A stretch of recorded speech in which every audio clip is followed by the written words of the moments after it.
साथ संगत जी, प्रेम से कहना धन निरंकार जी। स्वागत है आप सभी का आपके ही चैनल पर।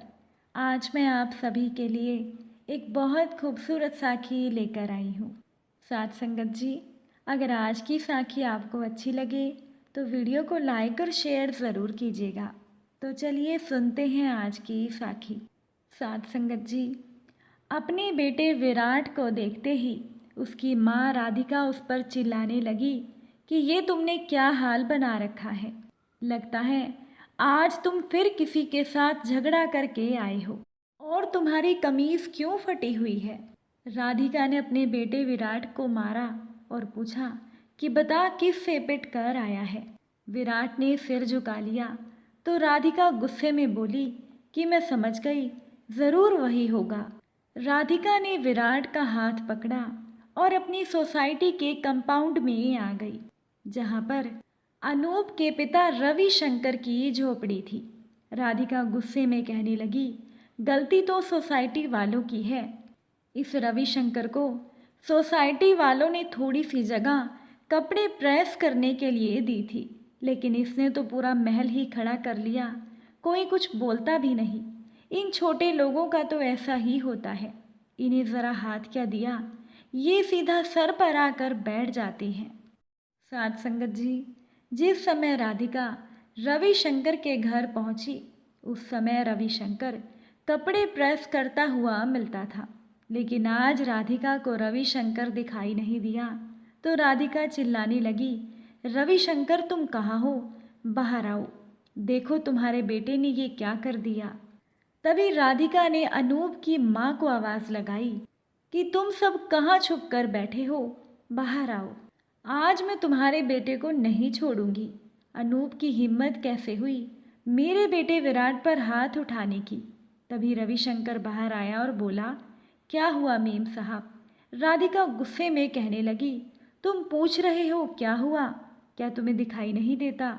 राधिका ने विराट के फटे हुए कपड़ों की तरफ इशारा करते हुए कहा।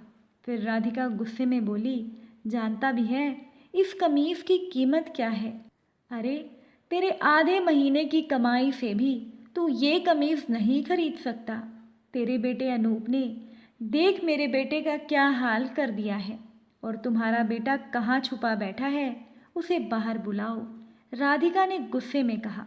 अब ये शोर सुनकर सोसाइटी के कुछ और लोग भी वहां पर इकट्ठे हो गए।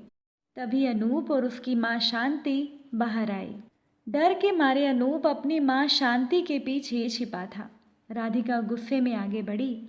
उसने अनूप का हाथ पकड़कर लगभग उसे खींचते हुए कहा, तेरी हिम्मत कैसे हुई मेरे बेटे पर हाथ उठाने की, तुझे तो मैं अभी सबक सिखाती हूँ। अनूप चिल्लाने लगा कि आंटी मैंने कुछ नहीं किया। राधिका ने अनूप को मारने के लिए जैसे ही हाथ उठाया, राधिका का हाथ वहीं रुक गया। अनूप को देखकर तो राधिका हैरान रह गई। अनूप के सर पर चोट लगी थी और उसके सारे कपड़े लाल हो चुके थे। अनूप के सर पर उसकी माँ शांति ने अपनी एक पुरानी ओढ़नी बांधी हुई थी। तभी भीड़ में से एक महिला बोली, देख राधिका, तेरे बेटे विराट ने अनूप का क्या हाल कर दिया है। दूसरी महिला बोली, अच्छा तो ये सब विराट का करा धरा है। पहली महिला बोली, हाँ मैं तो वहीं थी। विराट और अनूप आपस में खेल रहे थे।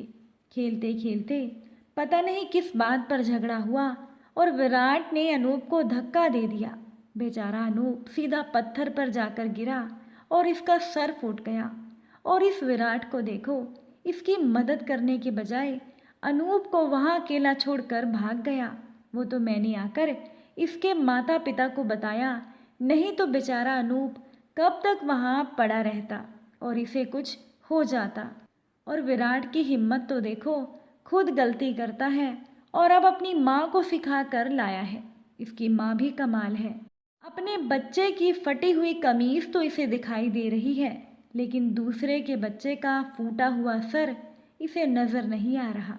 एक महिला बोली, अरे इसमें बच्चे की क्या गलती है, जब इसकी माँ राधिका खुद ही ऐसी है तो बच्चा भी ऐसा ही होगा। राधिका भी तो बिना बात के सभी से लड़ती झगड़ती रहती है। और ये तो रविशंकर की शराफत है, जो इतना होने के बाद भी वो चुप है। अगर इस रविशंकर की जगह कोई और होता तो इस राधिका को अच्छा सबक सिखाता। शांति सभी को देख रही थी। वो बेचारी गरीब थी, इसीलिए शायद वो राधिका के घर उलाहना लेकर नहीं पहुंची। राधिका शांति के मन की हालत समझ रही थी। जब वो अपने बच्चे की फटी हुई कमीज बर्दाश्त नहीं कर सकी तो शांति की क्या हालत हो रही होगी। आखिर एक माँ ही दूसरी माँ के मन की हालत को अच्छे से समझ सकती है। राधिका समझ गई कि बिना पूरी बात जाने उसने यहाँ आकर बहुत बड़ी गलती कर दी है। वो मुड़ी, अपने घर की तरफ दौड़ी और जल्दी से पर्स और गाड़ी की चाबियाँ लेकर आ गई। राधिका ने रविशंकर से कहा, अनूप को हमें अस्पताल ले जाना होगा। उसने शांति की तरफ देखकर कहा, चिंता मत करो, मैं तुम्हारे बेटे का अच्छे से अच्छा इलाज करवाऊंगी और ये जल्दी ही ठीक हो जाएगा। शांति, जो किसी तरह से अभी तक अपने गुस्से और आंसुओं को रोक कर बैठी थी, वो बोल पड़ी, हमें किसी की झूठी हमदर्दी नहीं चाहिए। हम अपने बच्चे का इलाज खुद करवा लेंगे। हम गरीब ज़रूर हैं, पर इसका मतलब ये नहीं हमारी कोई इज्जत नहीं। पहले आपके बेटे ने मेरे बच्चे का सर फोड़ दिया, अब माँ ने आकर हमें हमारी औकात दिखाई है। और अब जब पता चला कि गलती अपने बच्चे की है तो झूठी हमदर्दी दिखाई जा रही है। मेरे बेटे ने आपके बच्चे की कमीज फाड़ दी तो आप मेरे बेटे को सबक सिखाने आई थी, और आपके बच्चे ने मेरे बेटे का सर फोड़ दिया है। आप ही बताइए, आपके बेटे को क्या सज़ा मिलनी चाहिए? हमें आपकी सहानुभूति की कोई ज़रूरत नहीं। अब राधिका शांति की हालत समझ रही थी, क्योंकि अगर ऐसा विराट के साथ होता तो वो भी अपना आपा खो बैठती। राधिका ने कहा, इस समय ये बातें करने से अच्छा होगा कि हम अनूप को लेकर अस्पताल जाएं। ये बातें तो बाद में भी हो सकती हैं। रविशंकर ने कहा, मेम साहब, आप मेरी पत्नी की बातों पर ध्यान मत दो, ये तो पागल हो गई है। आप जल्दी से अस्पताल चलो। राधिका रविशंकर और अनूप को लेकर अस्पताल के लिए चली गई। शांति वहीं खड़ी खड़ी रो रही थी। राधिका ने एक नज़र अनूप की तरफ देखा, जो बेचारा बच्चा दर्द के बाद भी मुस्कुरा रहा था और गाड़ी में बैठा बाहर के नज़ारे देख रहा था। अनूप की मुस्कुराहट देखकर राधिका की जान में जान आई और उसके मन का बोझ कुछ कम हुआ। डॉक्टर ने कुछ टेस्ट किए और दवाइयाँ देकर अनूप को घर भेज दिया। अनूप के सर पर टाँके लगे थे। जब तक वो पूरी तरह से ठीक नहीं हो गया, राधिका ने सारा खर्चा उठाया। ये उसके बेटे की गलती की कीमत थी या उसकी खुद की गलती की, ये तो केवल राधिका ही जानती थी। लेकिन राधिका को एक बात की खुशी थी कि अनूप जल्दी से ठीक हो गया, नहीं तो वो एक माँ को क्या जवाब देती। साथ संगत जी, अब आप सभी बताइएगा कि अनूप के साथ जो दुर्घटना हुई उसमें आखिर गलती किसकी थी? राधिका की, जिसने अपने बेटे को सही गलत का फ़र्क करना ही नहीं सिखाया, हमेशा अपने बच्चे की शरारतों पर पर्दा डाला, या फिर गलती विराट की थी? अपने जवाब कमेंट द्वारा ज़रूर बताइएगा। अगर साखी अच्छी लगी हो, वीडियो को लाइक कीजिएगा।